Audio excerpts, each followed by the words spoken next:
Hello guys, what's up. I hope कि आप लोग बहुत ही ज़्यादा अच्छे हो। जैसा कि मैंने पिछले वीडियो में आप लोग को बताया था, आज की इस वीडियो में हम ऑडिट के स्कोप और उसके एस्पेक्ट को समझने वाले हैं। सो आइए स्टार्ट करते हैं। Scope of audit, all material aspect of enterprise. Audit इस तरह से ऑर्गेनाइज होना चाहिए कि adequately all aspect of enterprise को कवर करें। सेकंड है relevant and sufficient information. Financial statement पर ओपिनियन फॉर्म करने के लिए ऑडिटर को रीजनेबली सेटिस्फाइड होना चाहिए कि source data and information contain in accounting record reliable और सफिशिएंट हो। ओपिनियन को फॉर्म करने में ऑडिटर को यह भी डिसाइड करना चाहिए कि स्टैट्यूटरी रिक्वायरमेंट से रिलेटेड मैटर्स फाइनेंशियल स्टेटमेंट में प्रॉपर्ली डिस्क्लोज्ड हो। थर्ड है study and evaluate accounting system and internal control to access whether the information is relevant and sufficient. Perform such other procedure such as testing, inquiry and other verification procedure of accounting transaction and account balances. And fourth है financial statement match books of account.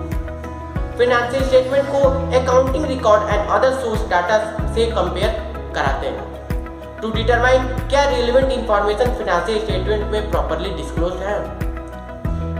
Next है considering judgment that management has made in preparing the financial statement. The auditor assesses the selection and application of accounting policies. And next है do those things which are in our scope. Auditor को उन duties को perform नहीं करना चाहिए जो उसके competency के स्कोप के आउटसाइड फॉल करता है। For example a technical expert knowledge for determining physical condition of certain assets. And last है if above information is not get then report in audit report.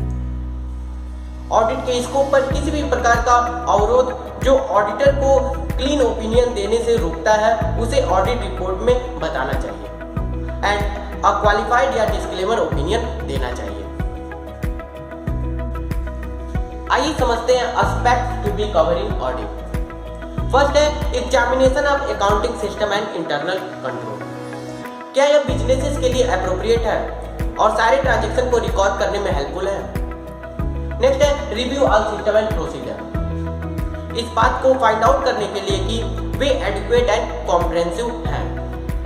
Next है arithmetic accuracy by the verification of posting balances of books of account. And fourth है validity of transaction, verification of the authenticity and validity of transaction entered into by making an examination of the entries in the books of account with the relevant supporting documentation. Next है capital versus revenue expenditure.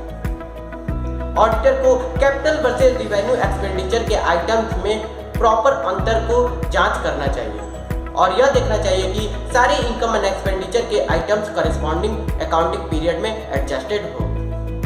Next है comparison of balance sheet and profit and loss with underlying accounting records.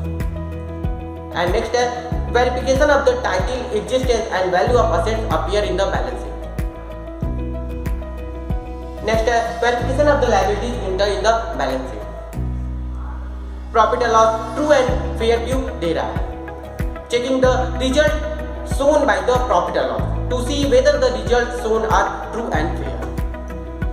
Next है corporate body statutory requirement. Corporate body के auditing के case में यह confirm करना चाहिए कि स्टैट्यूटरी रिक्वायरमेंट के कंप्लाई किया गया है। एंड लास्ट है रिपोर्ट एप्रोप्रिएट अथॉरिटी और पर्सन। यहाँ यह देखना होता है कि जो स्टेटमेंट ऑफ अकाउंट एग्जामिन किया गया है वह स्टेट ऑफ अफेयर्स और प्रॉफिट एंड लॉस के ट्रू एंड फेयर व्यूज को रिवील करता है। आइए नेक्स्ट समझते हैं types of audit. Audit all types of business organisation और इंस्टीट्यूशन के लिए लीगली ऑब्लिगेटरी नहीं है। ऑन दिस बेसिस ऑडिट में be of two broad categories. First है audit required by law and second है वॉलंटरी ऑडिट। आइए समझते हैं audit required under law. The organisation which require audit under law are companies governed by companies act and banking company. Next है voluntary audit. In the voluntary category are the audit of accounts of proprietary entities, partnership firm, and Hindu undivided families. In respect of such accounts, there is no basic legal requirement of audit. Many of such enterprises, as a matter of internal rules, require audit. Some may be required to get their accounts audited on the directives of government. आइए समझते हैं meaning of auditor. The person conducting audit is known as auditor. These are of two types: external auditor and internal auditor. The person who qualified in the professional exam is known as external auditor. They are also known as statutory auditor. Their scope of work is determined by the statute and they are independent to the organization.